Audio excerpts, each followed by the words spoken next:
What is up, everyone? Welcome to another edition of the Morning Grind here, presented by RotoGrinders. I'm Grant Neiffer, a.k.a. Turd Ferguson, filling in for Stevie this week, filling in for Stevie next week. I think he's on vacation. He's a busy bee, so he deserves it.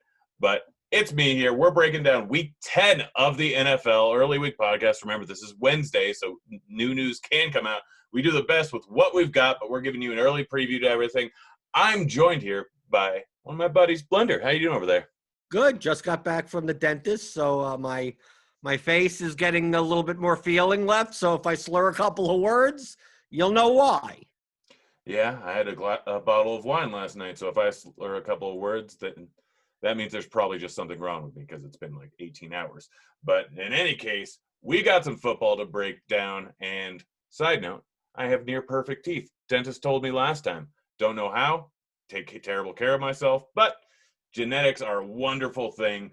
We got a big slate here. We got a wonderfully prepared slate. 6 games in the afternoon. Haven't seen this. I don't know if I've ever seen this. Like, does this happen? I mean, we actually have some, you could play the early and the late and still have enough games, and there's late swap opportunities. And just from entertainment sakes, we don't get the, it's 4 o'clock and it's red zone and I guess we're going to the Jets-Patriots game because there's nothing else going on. Yeah, no, super excited to watch it on Sunday. Going to have a fantastic day, smoking up some ribs, playing some football. It's going to be fantastic. But let's get to breaking down this slate here. We got Washington, the football team, versus Detroit. Did not mess that up, trying to do Stevie proud here. I think it's 46 total on certain sites. It's not showing up now. Not all sites have the number up. What do you have it for? I have 46.5 with the Lions as a 3.5-point favorite. And with them playing in the Dome, obviously, we're getting to the colder weather weeks where, playing indoors does help. But, I mean, we see these totals. We have 11 games, and this total is the third lowest, even at 46.5. So, especially with Patricia's, he likes running the ball a lot. And Washington, it's not like with Alex Smith, you expect a shootout here. I can see using pieces. I mean, Marvin Jones, you have upside there with the, touchdowns at 5,200 on DraftKings. I think Amendola, you need like a floor play, right? I don't see Amendola getting 20+ points, but he's getting targets, 6-7 targets. Have a nice PPR 12-point type of day, maybe for cash games. And then on the other side, you have Terry McLaurin, and Terry McLaurin could always put up 100 yards and a touchdown in any matchup. So I'm not necessarily looking at this game as stackable necessarily, but I think there are pieces that are interesting. Yeah, I'm kind of right there with you. I think Amendola is a great piece at 3.9K. You say it's more of a floor play than a ceiling play, but at 3.9K, like 10 targets last game, with games without Galladay this season, I think he has 7, 7, and 10 targets. So he's been a decent ADOT, surprisingly enough, which is not something we're used to with him. Large amount of volume for 3.9K. I see consistency here, and I actually do see a bit of upside. He still has not gotten into the end zone. He breaks one off, and he has a chance. Last week, he breaks one of those off, gets the 100-yard bonus and a touchdown for another 23 yards. He's at 26 points, I think. So I'm a little bit higher on Amendola than you are, but right there with you with McLaurin. Absolutely love him in every single matchup, every single time. Guy is probably going to end up with close to 20 points in any given matchup. I think he's drastically undervalued every single week. Really like him here. What do you think about the running game here? Adrian Peterson seems to be getting less and less carries. Swift is being decently heavily involved. He's sitting there at 5.1K. And then Gibson, I believe, missed practice today. Chance that he doesn't end up playing this weekend. We got McKissick sitting there at 4.9K. Played 83% of the snaps last week. He's probably going to be more in the game because he's better receiving back. And Alex Smith is now in there. Obviously got to worry about that leg a little bit, so they might be dumping the ball off a bit more. What do you think about McKissick or Swift in this spot? Well, they're cheap running backs. We're going to get to a game that is going to have the chalkiest cheap running back of the entire season pretty much on DraftKings and probably on FanDuel as well. So, I don't see playing Swift or McKissick or any of these types of guys like as a replacement for Mike Davis. But if you want to build lineups that have two cheap running backs, like, if they get in the end zone, if you get 15 points out of him, that may be enough. I just don't see as the third lowest total game as the type of game where I'm looking to load up on, like bits and pieces, secondary correlations. But I don't think I'm playing Stafford. I don't think I'm playing Alex Smith. I don't think I'm stacking these teams up. But obviously with that comes low ownership. So like Terry McLaurin with the wide receiver options we have on the slate, he's probably going to go under 10% owned at 6,800, and he could put up 30 points. So like the running backs I could see, but like Mike Davis at 4K, his median is going to be higher than most of these guys, like 70th percentile outcomes. So if you want to play them together, sure, but I'm not sure about replacing them. Yeah, I think a good call is like if Gibson does end up missing, playing McKissick as your RB2 and then throwing an Amendola on the other side there, hoping that the Lions get out to a little bit of a lead. And then you can kind of stack up the Buffalo game, for instance, and throw in Diggs and Hopkins and either Murray or Allen. So I think that's kind of the way that you end up throwing those pieces in. Let's move on to the next game here. We got Jacksonville, huge dog going up against the Packers. Jacksonville only 18 implied total. It looks like we're probably going to end up with Luton in there again. Rodgers going up against the worst defense in the league. Let's start off with the Jacksonville side first. Any interest in anything here? Like, I know Green Bay has a not great rush defense. Robinson's been getting a huge snap share all season. They're getting tons of rushes. Like, Chark has been fantastic with Luton in the one-game sample size. A lot of that came on one play. Anything on the Jacksonville side that you're really looking to go for cash or tournaments? I'm not in the business of playing a 14-point underdog running back at 6,600.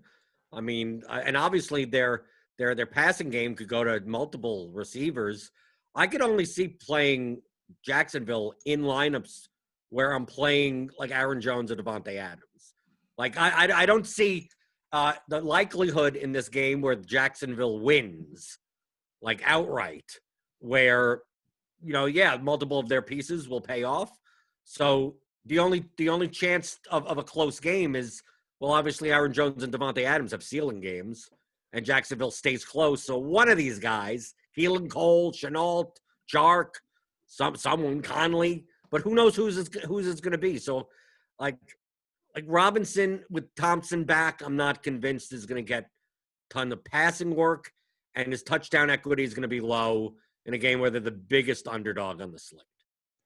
Yeah, I'm kind of right there with you. I feel like I don't really need to use anyone from the Jacksonville game. There's a lot of high totals on the slate, a lot of good spots, and I would be looking at Chenault or Cole if I needed some value here. But with Mike Davis on the slate and with a few other cheap options, I'm not really sure I need to be there. On the other side, though, even in a huge blowout potential game, Rodgers going up against Jacksonville, Adams is pretty much, even at 9K, a just fantastic play. So everyone's going to be able to pay up for him. He already has 4 games of his 6 over 30 points, 2 games over 40 points. I don't really care how much he's going to be owned. I'm probably going to be overweight on him. I'm probably going to be overweight on Rodgers. I'm going to have a decent amount of Jones. Are you kind of on the same page as me? Not at these prices. I'm looking at the opposite end of the spectrum. Allen Lazard is back, and I'm not saying that I'm going to play Allen Lazard, but Aaron Jones and Devontae Adams' ceilings are tied to touchdowns. Okay, so Adams could have a 10 for 150 game and without a touchdown and have 25 points. Same for Aaron Jones. He could have a 100-yard game with no touchdowns. Jamal Williams is probably going to be back. And we've seen plenty of times where, looks like an Aaron Jones smash spot, and then he's essentially getting 50% of the work with Jamal Williams. I'm not saying that these are bad plays. They have the highest total on the slate, the biggest favorite on the slate. It's a very condensed offense through Aaron Jones and Devontae Adams. That's where most of the touchdown equity is. But depending on what the ownership shakes out to be come Saturday, listening to Jamino and his hamster wheel, there are legitimate ways to fade these players. And the Packers put up 28 points, and it's through Robert Tonyan on the goal line, where Jamal Williams rushes it in. And while the Packers get there, Adams and Jones put up great floor game. Like if you play them in cash games, you'd be like, okay, I'm happy with 23 points, but they may not be necessary on a GPP winning lineup. Yeah, they may not be. I still think I'm going to be overweight on Adams, maybe with the field with Jones. But I just like it's the matchup with how well Adams has been doing. Yes, he got a price increase over the last few weeks, and he's sitting there at 9K, but I still don't know if that's expensive enough in this matchup. In a different matchup, I might be there with you, but weather doesn't look terrible over in Green Bay. It may be raining, but we'll have to wait and see kind of where that goes. It looks like, as of right now, rain shouldn't be coming or shouldn't really be there by the time the game starts, and it'll probably be around 40 degrees, which Rodgers can play fantastic in the cold weather. So I'm higher on Adams. I'm probably right there with you with Jones. Don't know if I'm going with any other pieces in the spot. It's mostly just Adams for me and some Rodgers. But let's move on to the next game here. Got a little bit of injury news that we have to wait on, but as of right now, David Johnson is being held out with his concussion. It's Wednesday. Things can change, especially with concussions. We'll know as the game gets closer, especially since it's an early game. But we have the potential for Duke Johnson to be the bell cow back in this spot, or at least close to it. Let's start with Cleveland first, though. Chubb might be back, might not be back. So something we need to watch out for, but looks like he's slowly trending towards being on track to play. Haven't seen them in 2 weeks. 2 weeks ago, it was that bad wind game.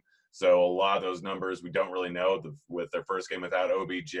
Are you looking at anything in this passing game? How is the Chubb news going to affect who you want to play in this spot? Where are you looking at over on Cleveland? Well, I think if Chubb's back, it ruins the value for Kareem Hunt at 6,700. I mean, I don't mind playing Kareem Hunt with him being the only running back. But, I mean, they didn't price Chubb down. He's 6,800.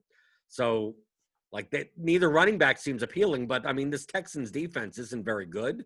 And I don't think people are going to go to the passing game here because the Browns are a fairly run-heavy first type of team. But I could see we have Austin Hooper coming back at 3,900, fills a tight end spot. Jarvis Landry is getting double-digit targets now at 5,900. And you play Mayfield, who's coming off the COVID list, so he'll be available for this game. And then the Texans, obviously, you have options on the Texans side. So I would love to be able to pair these things off by playing a Mayfield, Hooper, Landry with Duke Johnson, or with Brandon Cooks, or with Will Fuller, or do something like that. And if Chubb's out, I don't mind Hunt either. I mean, I like this game as a whole, even though many people will look at the Browns and say, well, the clock's going to bleed because of them. Well, maybe I play for an outcome where that doesn't happen.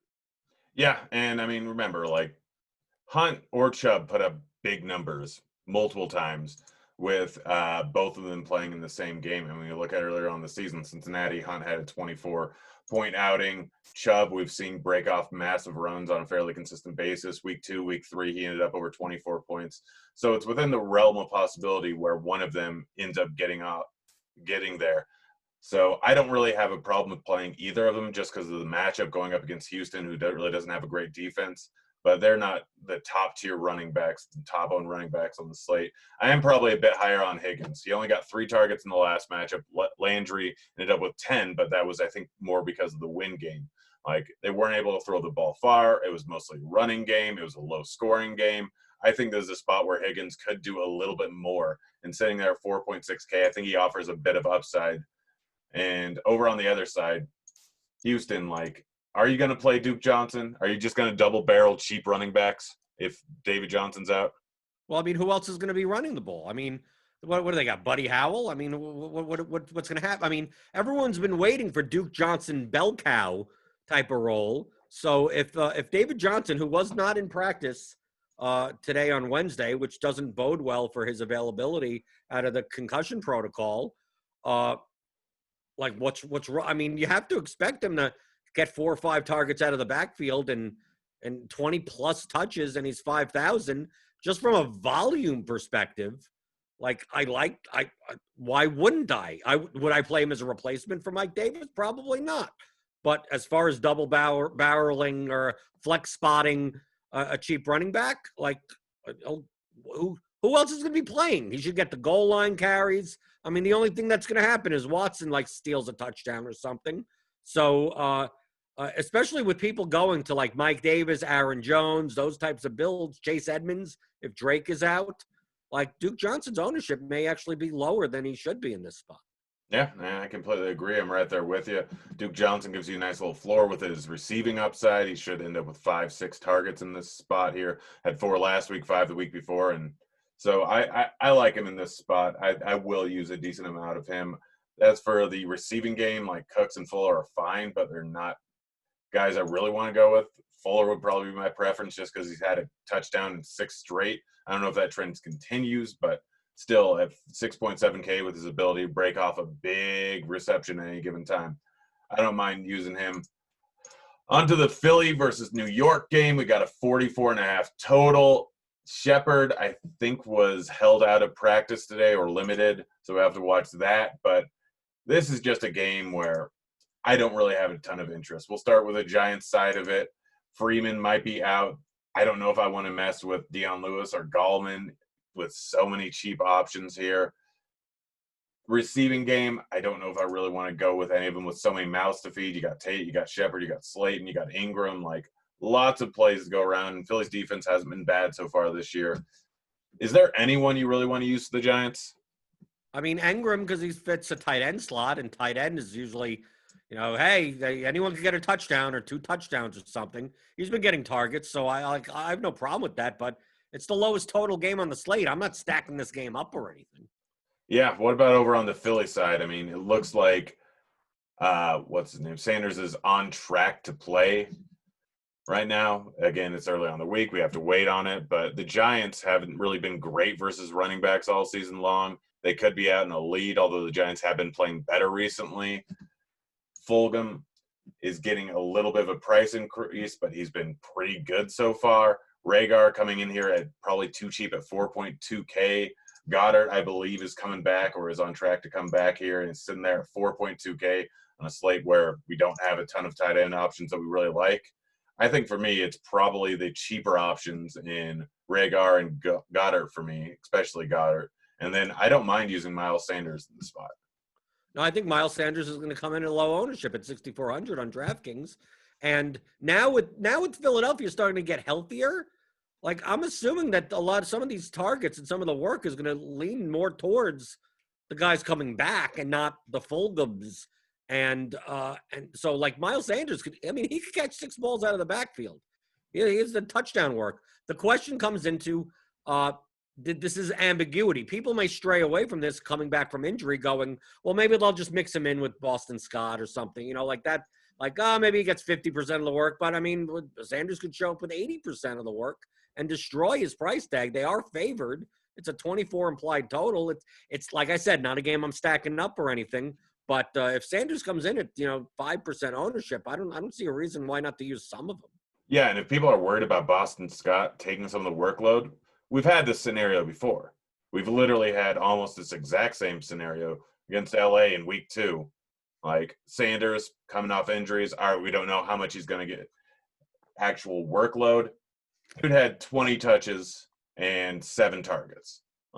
I think that they just let him in. He's been out for a few weeks. He should be all right here. I think this is a spot where he's a great play for his price tag if he gets a full workload. And if they're going to be low ownership because people are actually worried about that, I'm definitely going to be over the field on that. I'll wait and see where projections look for ownership, but this could be a fantastic spot for him. On to the next game here. We got Tampa Bay. By the way, how great was that Sunday night game? And by great, I mean horrible, but great to watch. I don't care what Tom Brady did horrible or anything like that.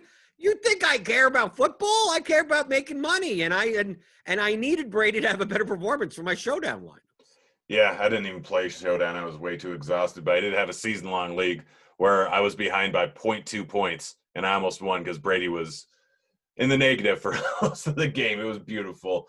But we'll start here with Carolina. Mike Davis. It's a tough matchup here, but we know how good he is. We know what his probable workload is going to be with McCaffrey being ruled out, and he's 4K. Are you just going to lock him in? No, of course not. You never lock anyone in. Come on, you build the lineups that you can build and see there may be viable lineups that don't have him. Obviously, in cash games, did Mike Davis at minimum price? He's going to be 85% of the snaps in the backfield, and I don't care about the Buccaneers' run defense at that point. He's going to be on the field. He's going to be at 13 to 15% of the targets, as well as goal line work. Come on, it's 4,000. His floor is probably 10 to 15. So, to me, that's no question. It's just the ceiling. Is he going to be needed in a GPP winning lineup? It's quite possible he will be. I probably will have a ton of him.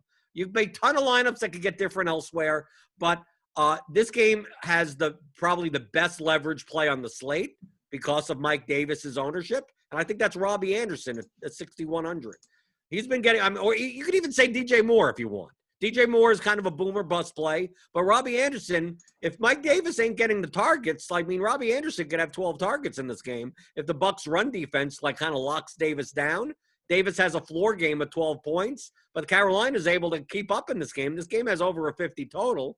So, Robbie Anderson at 6,100 could easily pull in 11 for 120 and a touchdown, and all these Mike Davis owners are just looking at the 12 points going, okay, it's fine, but for 4K, it's you got your points, but Robbie Anderson will probably be 5% owned in that case. People are not going to play, not going to play Davis and Anderson in the same lineup. So I'm just looking at if Davis fails, and when I say fail, doesn't mean 3 points, fails to put up a ceiling, who benefits in that spot? And I think it's the receivers like Anderson and Moore. Yeah, no, right there with you. I think Anderson's currently, 5th in targets so far this season, and he's been great all season long, but he still hasn't broken off that big run for a touchdown, I don't think, since week 1 on the season. Only 1 receiving touchdown so far, and he's a guy that can absolutely go for a 60-yard gain at any given time for a touchdown here. So I really like that call there. DJ Moore, always a GPP play, just strictly because everyone's on the Robbie Anderson train. And Moore still occasionally has a ceiling game in him. Had a few games of over 19 points so far this season, so we could definitely see that here. What about over on the Tampa Bay side? Are we messing with the running game? Recency bias with Tom Brady going up against a not great Carolina defense. Are we going to see more Antonio Brown doing something? He's sitting there at 5.8K. He's had another week of practice, had an actual game to play with Tom Brady. Didn't do great, but no one for Tampa Bay really did that well last week. Are you looking at any of these pieces over on the Tampa Bay side with 27.75 implied team total? Give me it all. Give me it all. People are going to be like, Brady's washed. Noodle arm. They have Chop on Twitter going noodle arm, and why not against the Panthers? I can play Ronald Jones, right? If the Panthers are going to give up a ton in the running game, it's going to be Jones getting that at 5,300. But if you think this is a competitive game with a shootout, Brady's 6,300, and you can pair them up. These guys aren't expensive anymore. Godwin's 6,000, Evans is 6,300, Antonio Brown's 5,800, Gronk is 4,700. The problem with Brady is that he spreads it out a lot, but I could totally see playing double stacking Brady with 2 of these guys, and then you could run it back with Mike Davis. So now I'm able to play a Mike Davis lineup that isn't going to be as popular because people are playing it as a one-off or a secondary correlation. They're playing a Davis Godwin type of lineup, and I got the full stack. So let's go.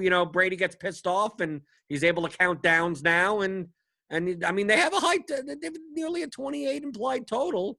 It's not something that I'm going to invest half my money into, but I think people are going to stay away. They're going to play Davis in this game and then not really play anyone else, and I think that you could take advantage of that. Yeah, no, right there with you. Brady may have a noodle arm, but when you're working with first ballot Hall of Famer potentially in Brown, if you don't count his off-field stuff, Mike Evans, Godwin, who could end up being Hall of Famers, this offense just has so many weapons. It doesn't matter who's throwing the ball there. Any competent quarterback, which Brady maybe have a noodle arm, but he's still a competent quarterback. I'm right there with you. Play any of them you want. They're all too cheap, and all of them can have a massive game at any given time. So, Mike Evans, prior to last week, was averaging a touchdown a game, pretty much.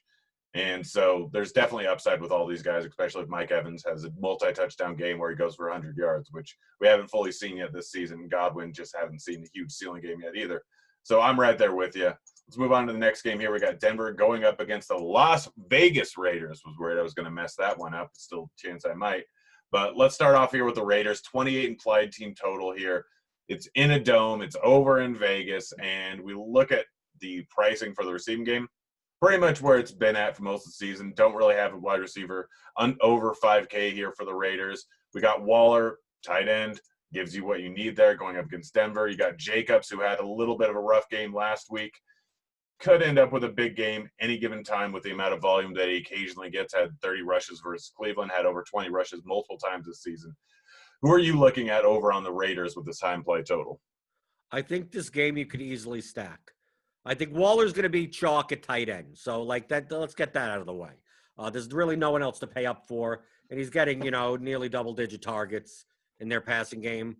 But we may see Judy on the other side with some recency bias, at 5,600, get some ownership. But I think if Drake is out, Jacobs, I may have 3 times the field of.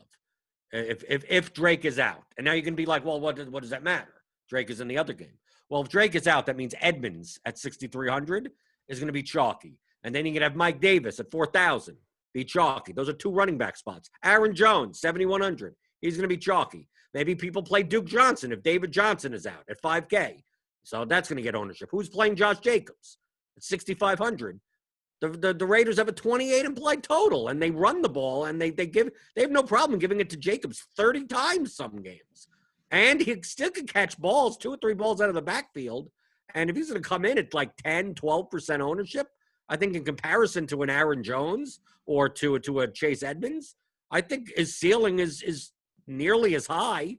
So like, and most of the production goes through Jacobs and Waller. So if you're playing small field GPPs, like, I'll stack this game up from the other way. I'll go Drew Lock, Jerry Jeudy, Tim Patrick, or Noah Fant, Waller, Jacobs. I could play a 3+2 and just basically give me the whole game. Because, Kamler will get something, or Renfro may get a pass. Gordon will have some rushing. But, if this game goes over a 51 total, we could kind of pick out who it's going to be. Yeah, no, I'm right there with you. Although, something you should remember, Booker, revenge? Is it revenge?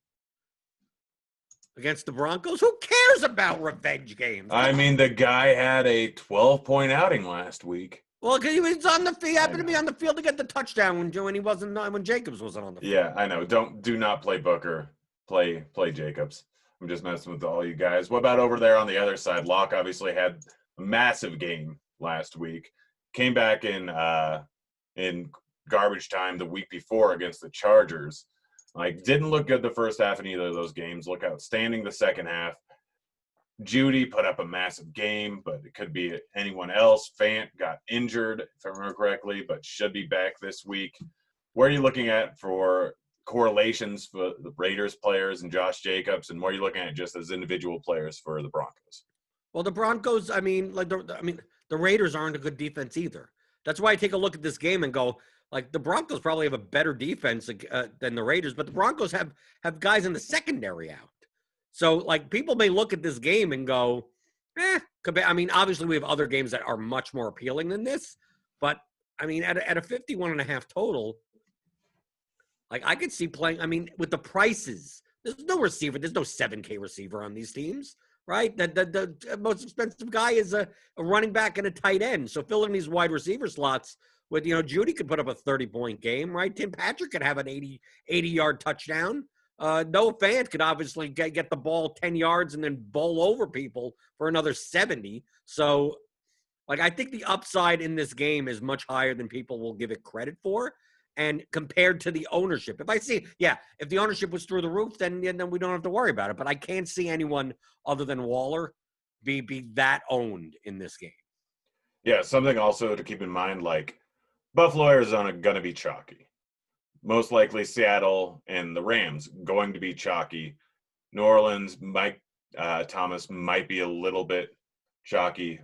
So you can you can make swaps. Like if you got some room to make up after the 5-game early slate, you can make swaps over from these other chalky games over to this game here that's probably going to come in at a little bit lower ownership. So it's definitely a week with so many games in the afternoon and with so many chalky games in the afternoon. Like if you're winning money in the morning, you're probably going to be losing money in the afternoon. So it's definitely something to keep in mind and be ready to pivot off of some of the chalkier games if you got some room to make up for. So I'm right there with you. I think this game's going to go a little bit underlooked. But let's get to one of the chalkier games on the slate here. We got Buffalo going up against Arizona. We have a, 57 implied team total. Arizona, 29 implied team total here. Kyler Murray has been fantastic. He gets it done with his legs every single week. Hasn't had a single outing of under 24 points here. He's sitting at 8K right now, going up against the Buffalo team that really hasn't been great on the defensive end here. Hopkins coming off a horrible game here. And we got to watch out for that Drake news. Edmonds did not play great last week, but he also got tons of volumes, huge snap share. So where are you looking at if Edmonds is the guy? What are you looking at if Drake ends up playing? Well, I mean, obviously the highest total on the slate, this is going to be Chalk City. As far as in GPPs, it's stacking them up and all the pieces of this game. At 6,300, Edmonds, if he's going to exceed 28 touches, is very underpriced. He probably should be 7,500. That's why we need to see. Drake was in practice today. That doesn't mean he's going to play, but we could see throughout the week. I think on the other side is going to be the most chalkiest combo, Allen plus Diggs. Diggs projects. I mean, Buffalo passes at one of the highest rates in the league, and Arizona plays at one of the fastest paces in the league. So, like, the average amount of plays on both sides are actually going to be positive on average. So, like, I mean, I could see stacking this game up in so many different. You could play Allen plus Diggs plus Brown. You could play Murray plus Hopkins plus Brown plus Diggs. You could 3+2 it. You could. I know it's an expensive stack, but I mean, if you had to tell me which game is going to be like 42-35 or something, it's probably this game. And you could always throw in a Gabriel Davis. You could always throw in a Dawson Knox into your tight end spot. Right? Or you could do the anti, like I'm going to fade the passing game and get leverage and play like Zach Moss and go maybe he gets in the end zone twice. He's 5,200, so you're not getting really that much of a discount there, but it could happen. And if Drake plays, you play Drake and you go, well, coming off an injury, maybe people won't play him. But those would be like the one-offs in other lineups. But other than that, I mean, there's no piece in this game that's going to be like underowned, right? Yeah, no, absolutely not. And like you got to realize, yes, all the pieces are expensive, but in the early games, you have Mike Davis, you might have Duke Johnson. You're using 9K for your running back slots right there, so you have tons of money to spend on everything else. So this game for a full stack is not going to be tough to do at all. Like you can throw in all the expensive parts of this game and still have some money to move around for your other spots here. So, yeah, over on the Buffalo side, Diggs, Allen, absolutely love that stack. Absolutely love that correlation. And then Beasley or John Brown, I don't have any problem with it. This is Allen playing in good weather because they're in a dome. Josh Allen, just so much better when he's playing in good weather. I mean, we look at the Jets game, we look at the Patriots game. That wasn't the greatest weather in the world, and that was two of Allen's worst games against Kansas City. It was at home. The weather was all right, but that was a tough matchup.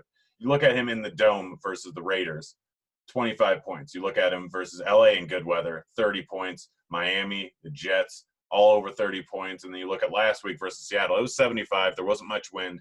Like, he is so much better in good weather, especially with Diggs in that offense. So, yeah, right there with you. This game's fantastic. Stack it up every which way.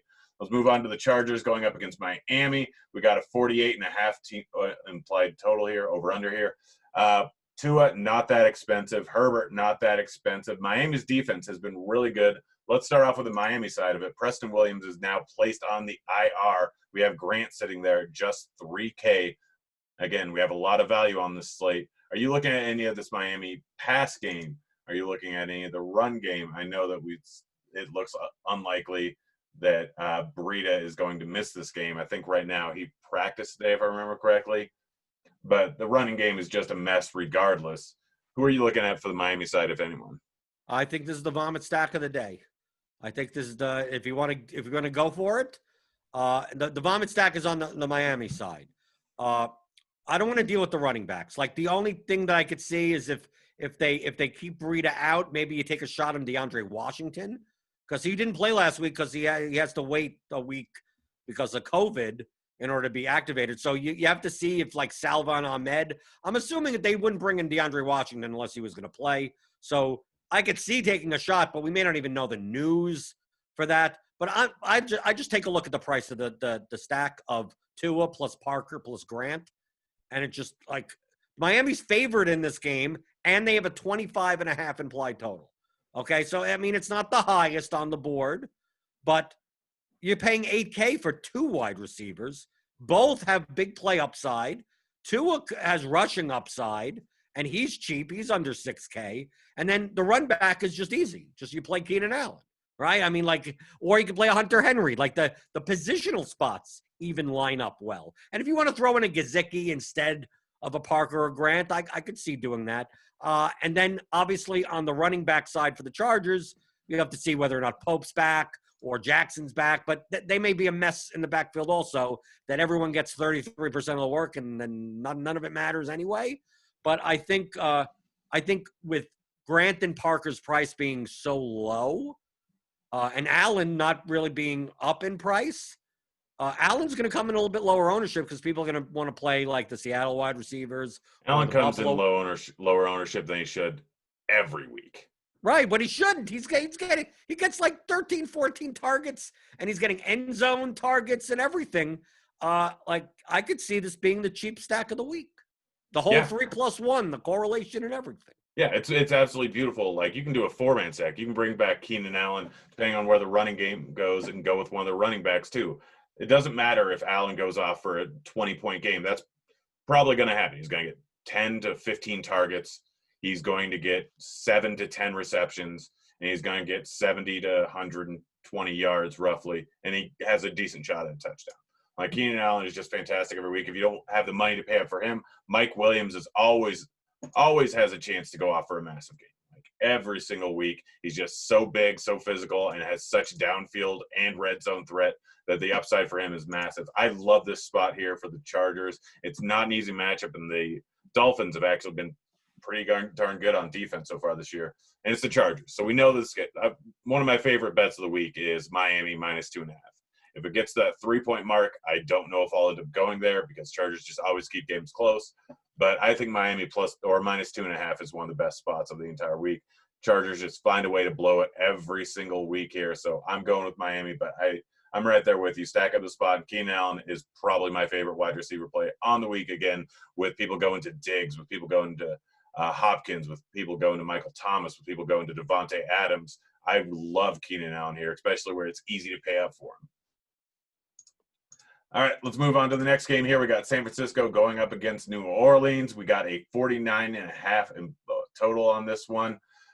I think we still need to watch out for the wide receivers on the COVID list. I think it's been 10 days, so I think most of them will be good.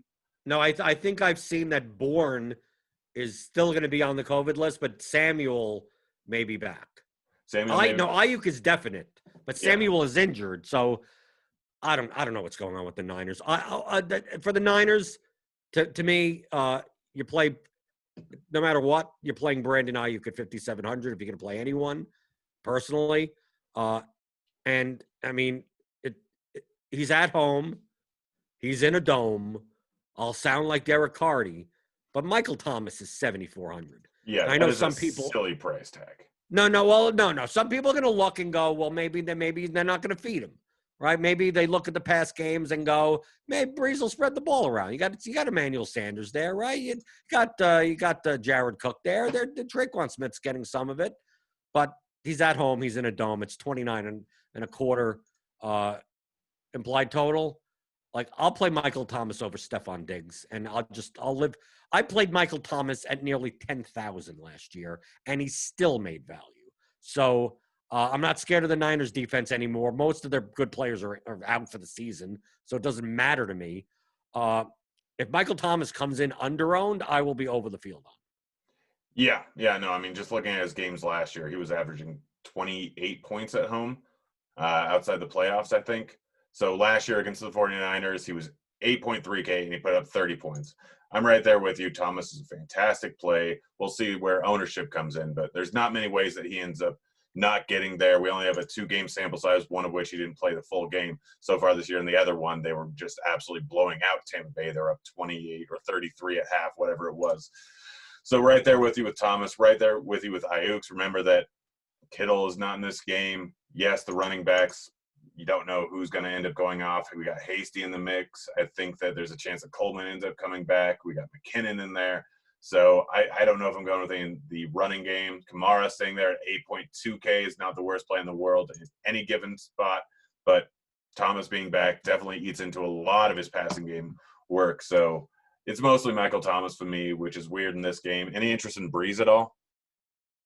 It's kind of hard on this slate. I mean, do I think that he's gonna throw for 4 touchdowns? I'm not sure about that. I think I'd much rather play Brady if I had to choose between 2 old quarterbacks. But he's at home. He's in a dome. He can't count out Drew Brees at any point. He put up 40 points against this team last year, but that was one of the best games of the season, in my opinion. So I don't think I'm using Breeze. I think it's mostly just Thomas for me here, maybe a little sprinkle of Kamara. But, yeah, that's just where I'm at right now. Don't fade Thomas at this price tag. Next up, we got Seattle versus the Rams here. Seattle with, so far, the worst pass defense in the history of the NFL.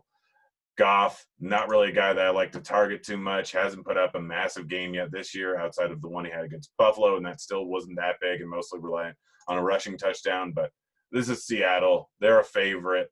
Like the Rams, I have to use Kupp. I have to use Robert Woods. I'm going to use Josh Reynolds, who is getting 8-9 targets the last 2 games, being heavily involved in the offense here against this horrible Seattle pass D. I don't know if I want to mess with the running backs, but I'm going to be heavy on this, and I have a feeling I'm not going to be alone. I'm not sure about that. We really have to see what the ownership is going to be here because the Rams are actually favored in this game by 1.5, it looks like. I could see the receivers for Seattle being somewhat popular, but also we're going to get this narrative all week of how do you play DK Metcalf against Jalen Ramsey, right? I mean, how do you play DK Metcalf against Tre'Davious White? Do we not realize that DK Metcalf is a freak of nature and it doesn't matter who he's lined up against? So I know he's 7,600 and Lockett's 6,500, but is it going to happen again where people are like, well, got to play Lockett at 6,500 and Metcalf has a 30-plus point game? And I don't know what people are going to see into Jared Goff because people don't like rostering him. And the Rams tend to be much more run heavy. So if the Rams come out to a lead, it's gonna bleed plays in this game. So I think the better way to stack this game is to assume that the Seahawks are ahead and play it accordingly. And because Woods and Kupp have been priced up. Woods is 6,600, Kupp is 6,900. It's gonna be hard to double stack at those prices. So maybe take one of them. Like, I'm more likely to make this a secondary correlation or use Russell Wilson. Because I think actually Russell Wilson is going to be slightly under-owned because people are going to go to Kyler Murray. They're going to go to Josh Allen. They're going to go to Aaron Rodgers even. So I think I'm more likely to single stack and do like the Wilson, Metcalf, Kupp type of skinny stack maybe. I mean, this is Wednesday. Who knows? I'll do the ASA show tomorrow. I may have a different opinion. And by Saturday, I may be playing something completely different. Without ownership, it's kind of hard to gauge which direction to go. I just get a sneaky suspicion that this game is going to be under-owned. It's going to be owned, but like I think Buffalo, Arizona is going to suck a lot more ownership than we think. Yeah, you might be right there, but I think that you can do a Wilson, a Metcalf, a Kupp, and a Woods. Like Goff can go. Why would you do that? What, play 2 6K receivers without the quarterback? Then you might as well play Goff then. I mean, look at Goff. Look at what he did last year against Arizona. He put up 400 yards, and yet he wasn't really taking down a tournament score with 25 points.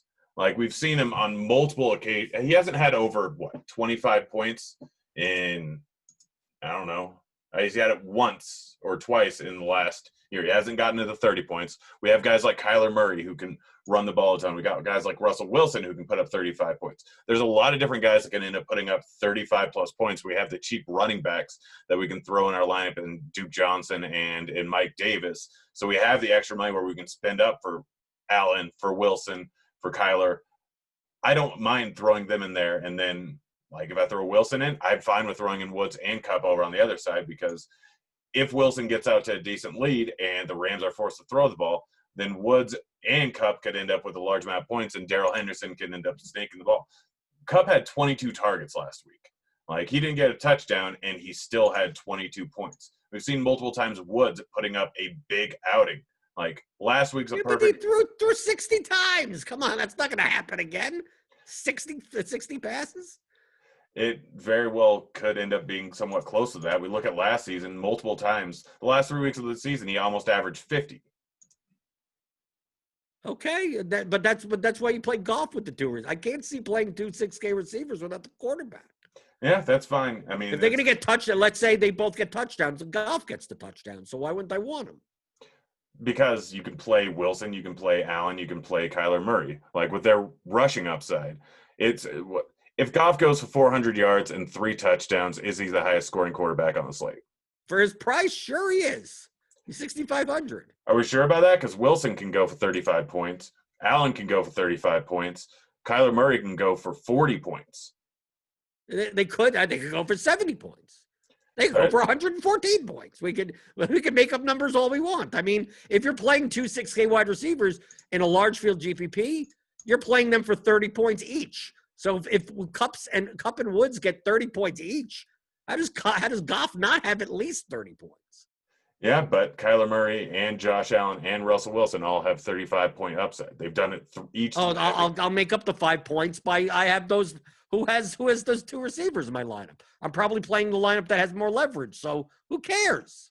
Well, I'm just saying Russell Wilson on the other side can beat Goff by about 5-6 points, and you correlate him with Metcalf and bring it back with 2 wide receivers. I guess small field GPPs. I guess you could do it. Yeah, I mean my basic thought process is if I'm playing Kyler Murray or Josh Allen, that they're going to go for a massive rushing game in a high-pace game. So I don't need necessarily 2 of their wide receivers. I could go just Hopkins, just Diggs, or I could go something else.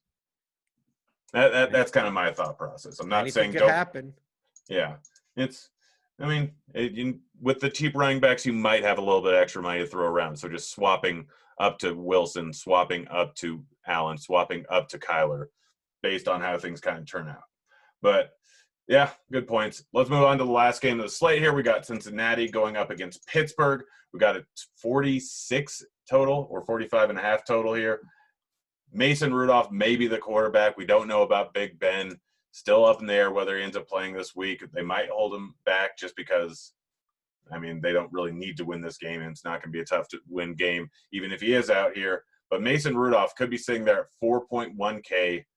We've seen how bad he is.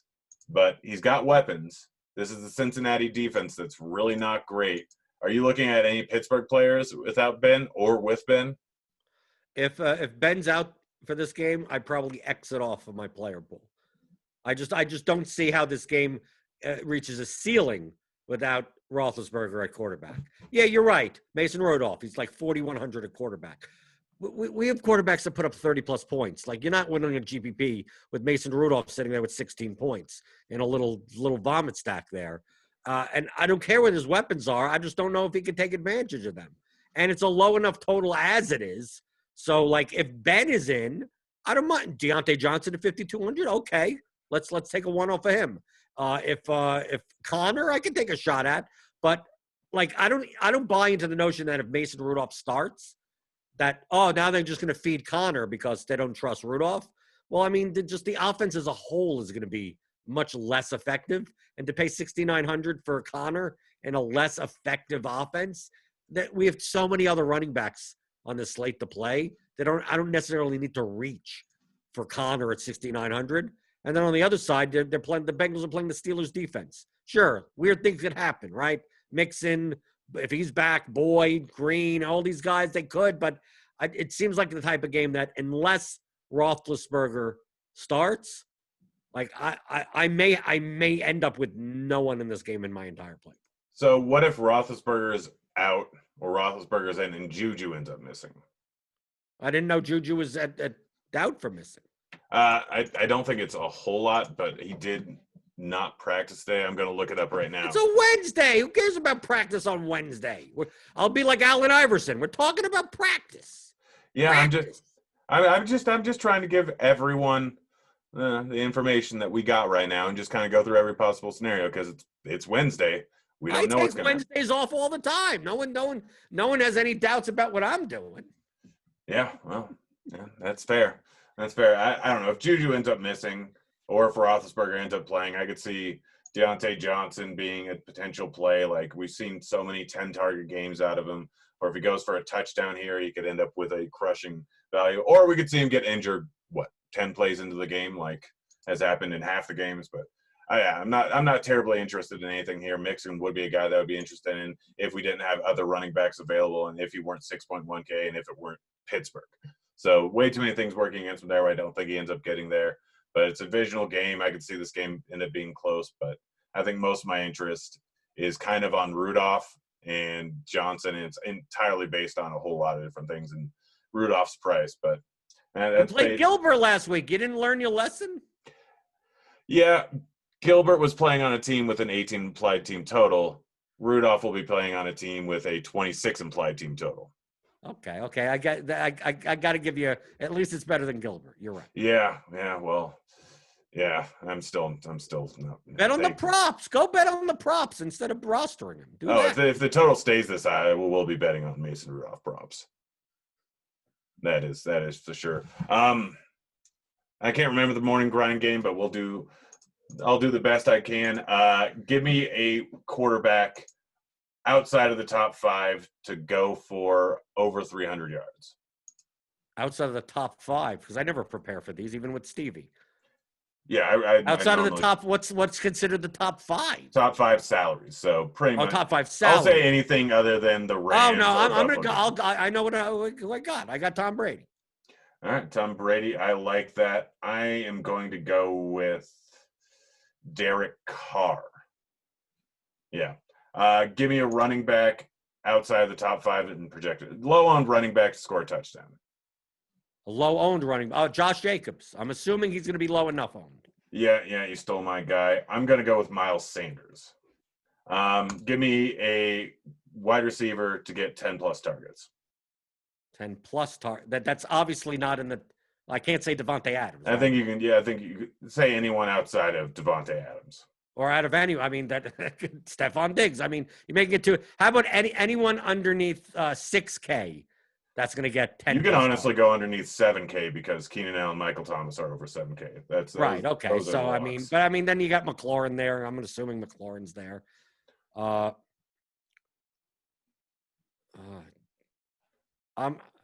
Let's see. I'm gonna go with Brandon Ayuk. I'm gonna go with Robbie Anderson. That's above 6K. Well, you tried to make this fine. I'm gonna go with Jerry Jeudy. Okay, that's now I feel like we have an even because that's pretty good. All right, low-owned quarterback, wide receiver for a touchdown. Didn't we just do this? It feels like we just wide receiver stack. I don't know. Low-owned wide receiver, and it's gonna be. I don't even know who's low-owned. Tua to Devontae Parker. Yeah, you stole the one that I was gonna go with. I'm gonna go Bridgewater to DJ Moore, because he's obviously gonna. Last one that we'll go with defense to score a touchdown. Oh, really? Oh, defense to score a touchdown. Yeah, no, you don't. Well, I mean, it's pretty easy. This is just I mean, obviously, I could just close my eyes and just see what the hell that could be. But I mean, against let's see, the Packers are horrible. I don't know about that. Defense to score a touchdown.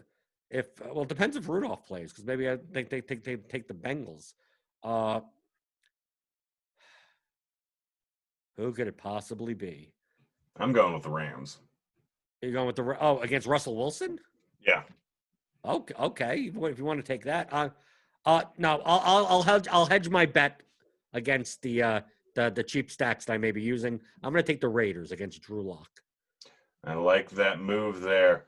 All right, Blender. It's been fun, guys. We'll be back again on Sunday for the lineup review show that like we did this week. Stevie will still be out. And then on Friday, I think me and Dean are going to be doing a sports betting breakdown, how to take advantage of free bets, promos, all that stuff. If you live in a legal state, it's something you're going to absolutely want to listen to. It'll give you all the little edges. Are you telling me I don't live in a legal state? I thought Kentucky's legal. Am I in some rogue like wasteland that isn't governable by the U.S. government? I didn't say that you didn't. I think you should listen to it. I live in Colorado. I'm in a legal state, but I can't bet legally. I think that's what you meant. I can't. I'm in a legal. I made legal votes, by the way. I made a legal vote in a legal state. I just can't legally wager on sports. Yeah. No. Legally could be talking about the marijuana plant too. That's also something. But this, I'm talking about sports betting, a regulated sports betting state. Absolutely fantastic thing to listen to. I hope so. I haven't recorded yet, but I assume that I'm a genius because I spend way too much time taking advantage of every single prop and promo I can. I've got so much money on the Masters and I don't know that much about golf. Like I just know enough, but I know all the promos out there. They're just throwing money. So great thing to listen to. Check it out. I think it'll be up Friday morning, but it's been fun, Blender. I'll see you again on Sunday night, Monday morning, whenever we record that. Thanks for joining me, buddy. No problem. All right, kids, we're out of here. See ya.